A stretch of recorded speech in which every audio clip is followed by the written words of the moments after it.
wabarakatuh. Pada pembelajaran kali ini akan dibahas materi tentang teks debat dari mulai unsur, teknis, hingga jenis-jenis debat, beserta nanti disajikan contoh analisisnya. Untuk kompetensi dasar yang akan dicapai pada pembelajaran kali ini, yakni menghubungkan permasalahan, isu, sudut pandang, dan argumen beberapa pihak, dan simpulan dari debat untuk menemukan esensi dari debat. Kemudian menganalisis isi debat yang meliputi permasalahan, isu, sudut pandang, dan argumen beberapa pihak, serta simpulannya.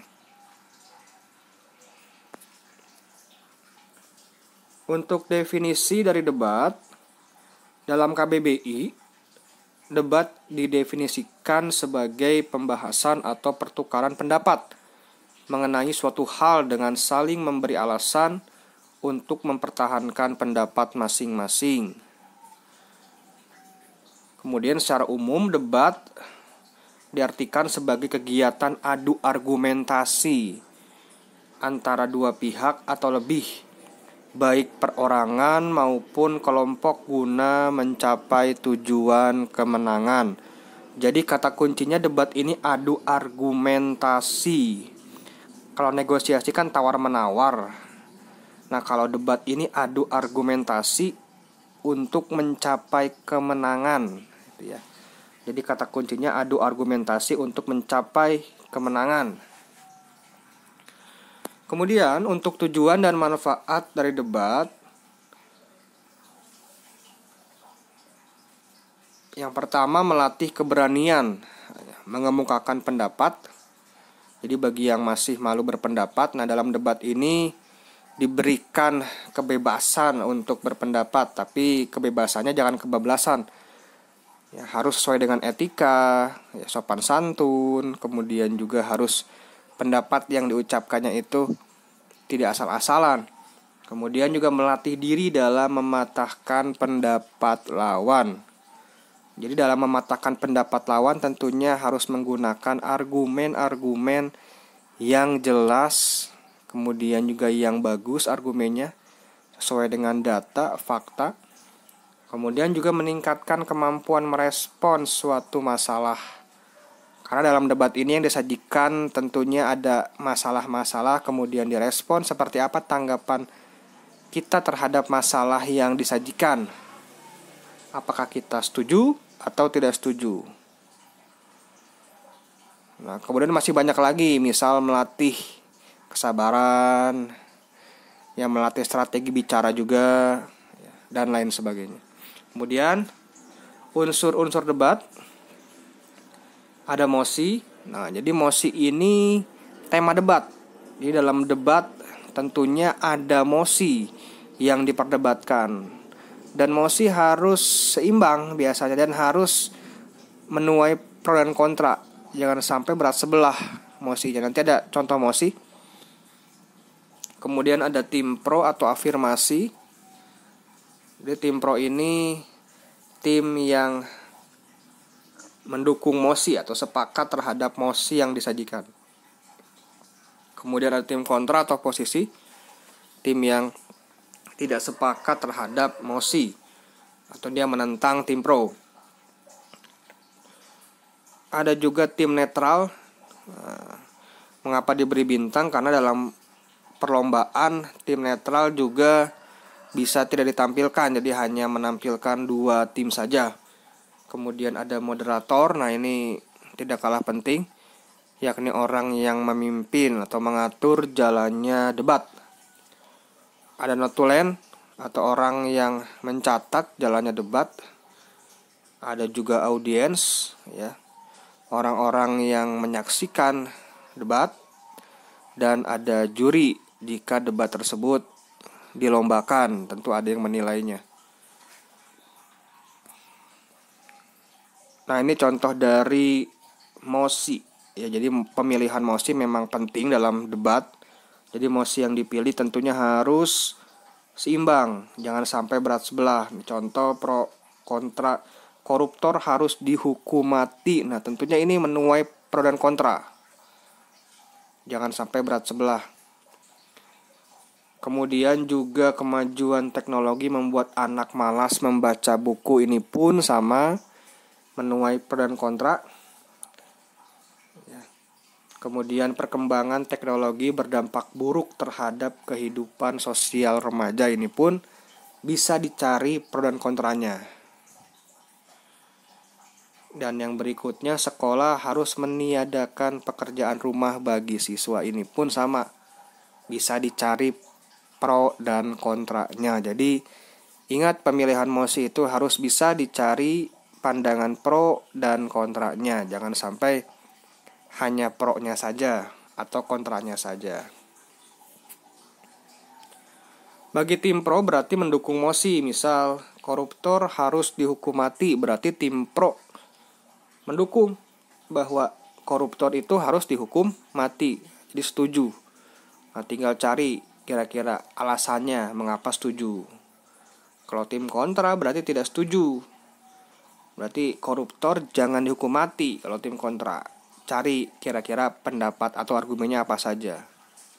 Sebisa mungkin mencari argumen itu yang banyak, ya, karena dalam perlombaan tentunya diberikan waktu yang cukup lama, cukup panjang, sehingga argumen-argumen yang tersaji pun harus beragam, harus variatif.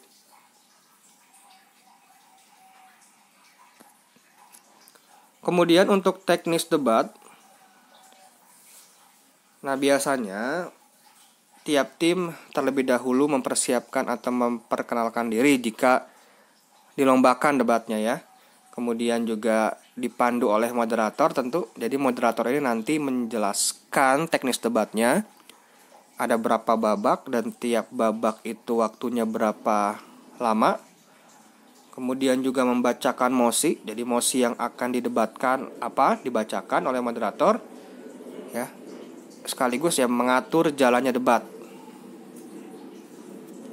Dan biasanya dibagi dalam beberapa babak. Misal ada babak pertama, itu babak pendapat awal. Jadi masih sebatas berpendapat tiap tim, bergantian, dipandu moderator. Kemudian babak kedua saling adu argumen. Nah, kemudian yang ketiga simpulan. Nah, biasanya seperti itu untuk lomba debat. Nah, tiap babak tentunya punya waktu tertentu tergantung kesepakatan ketika technical meeting, ya, atau diatur oleh panitia lomba nanti. Kemudian tiap tim menyampaikan pendapat awal secara bergantian. Nah, ini dipandu oleh moderator. Kemudian tiap tim dalam berargumen, ya, tentunya harus sesuai dengan arahan dari moderator. Jangan sampai moderator belum mempersilahkan tapi sudah berargumen. Nah, itu bisa mengurangi poin nantinya. Kemudian tiap tim menyampaikan simpulannya. Ini pun sama, dipandu oleh moderator. Dan ada notulen juga yang mencatat jalannya debat sebagai bahan dokumentasi. Kemudian juri, jika debatnya dilombakan, tentunya ada juri nanti yang menilai. Dan biasanya juri ini harus netral.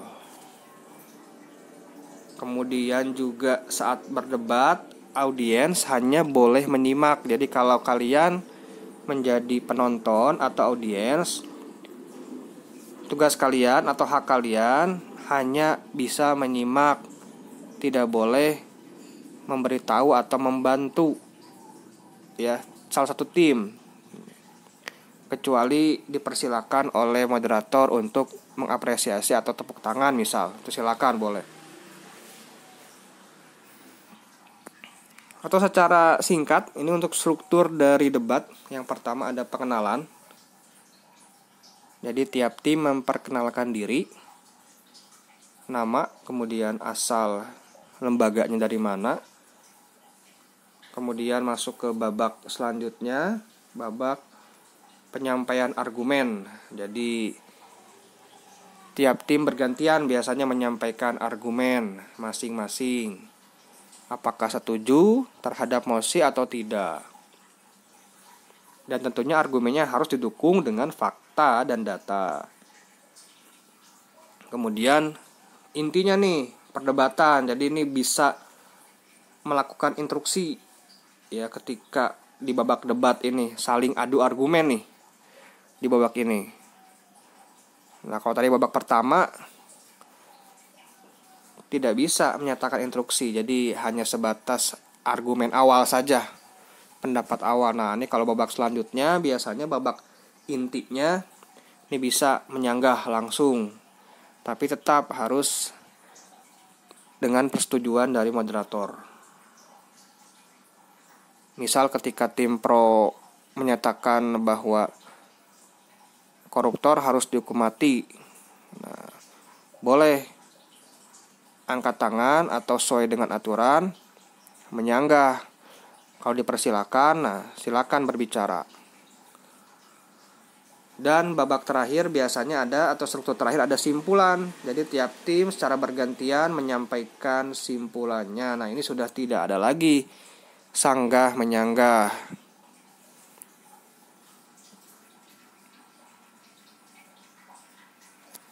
Dan di bagian ini pun moderator juga menyampaikan simpulan akhirnya seperti apa.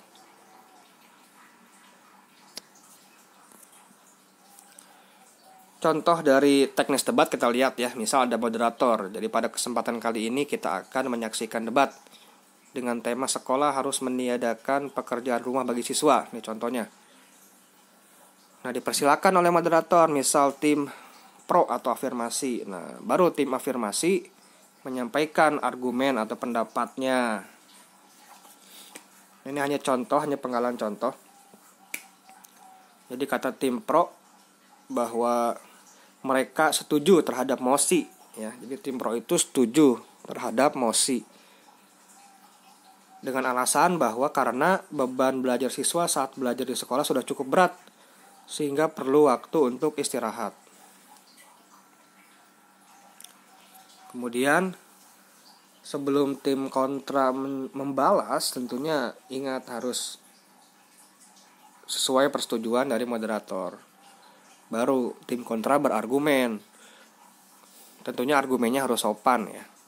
Misal, terima kasih, kami tim kontra jelas tidak setuju dengan mosi atau pendapat tim pro karena dengan alasan tentunya.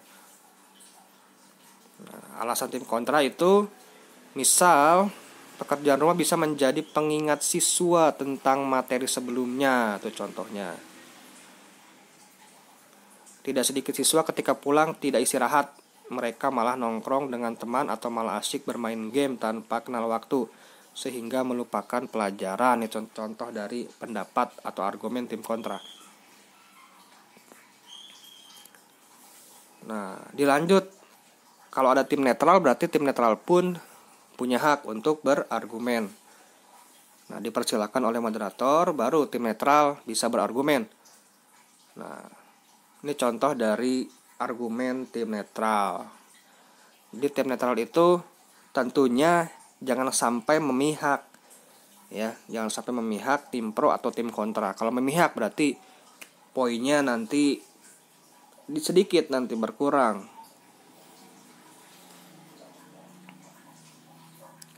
Nah, ini contoh dari argumen tim netral. Jadi tim netral berpendapat bahwa di satu sisi tugas rumah itu penting, di sisi lain juga ternyata tidak begitu penting. Contoh dari argumen tim netral.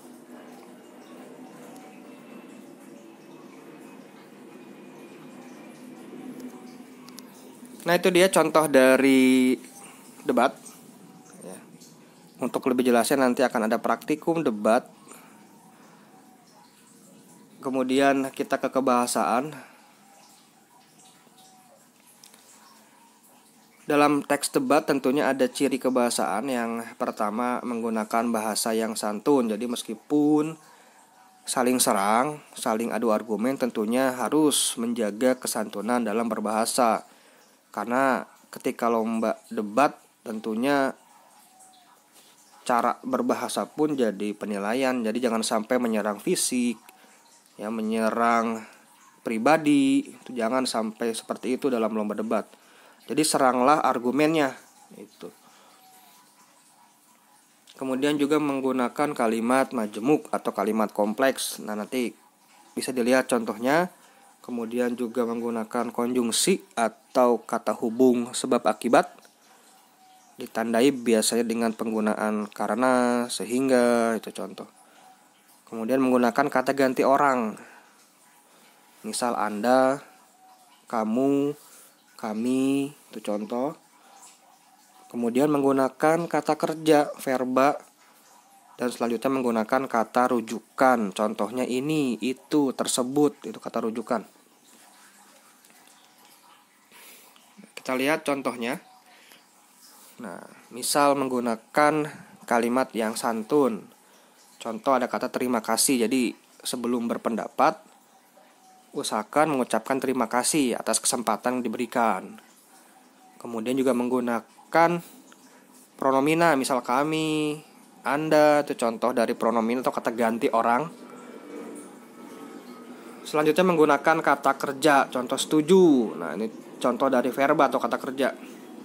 Ada juga konjungsi kausalitas, contoh karena, sehingga, contoh yang diberi warna biru.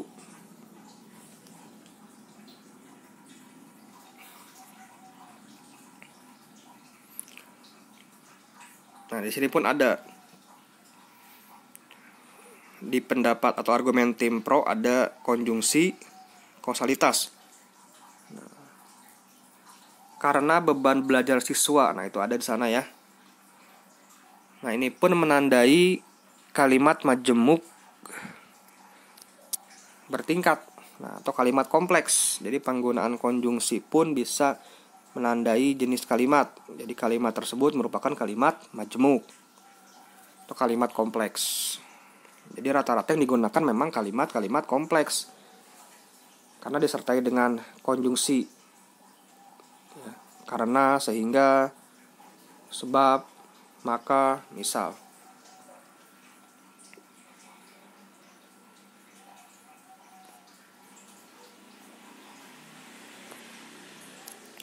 Itu dia contoh dari penerapan atau analisis kebahasaannya.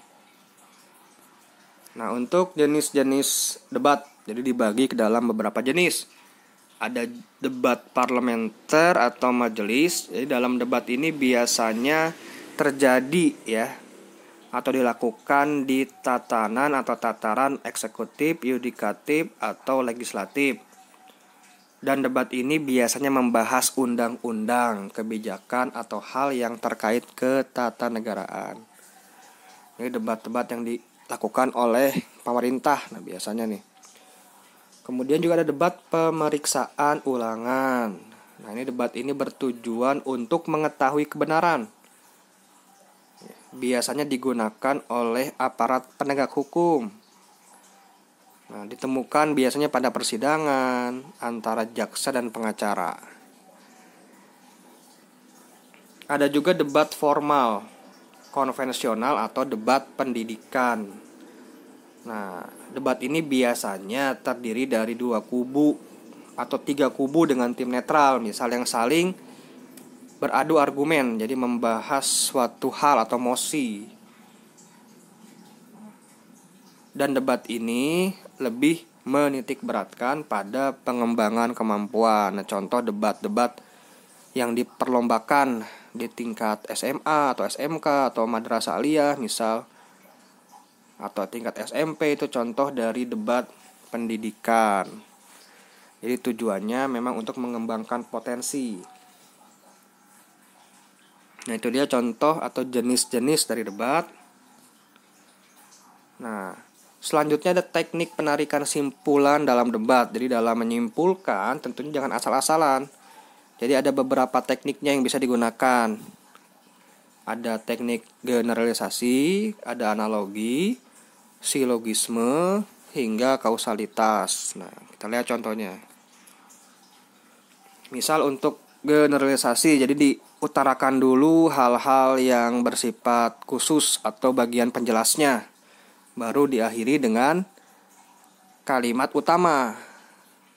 Misal, Undang-Undang ITE merupakan salah satu undang-undang yang mengatur berbahasa.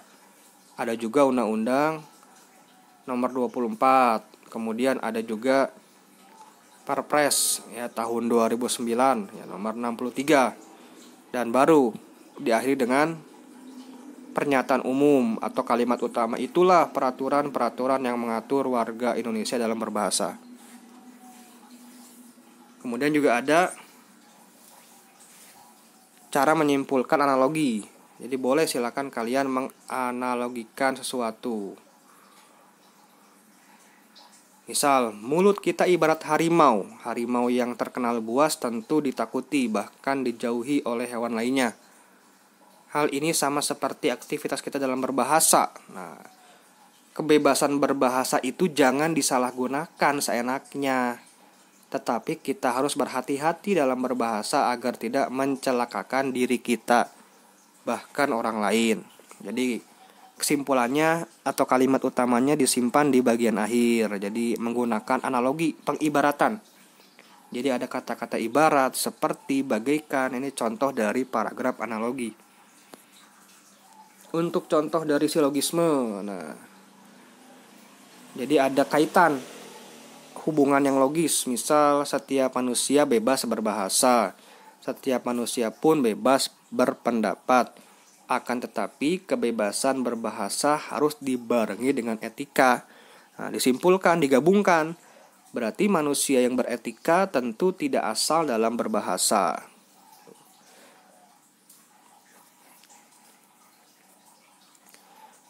Nah, tetap intinya hal inti yang disampaikan ada di bagian akhir.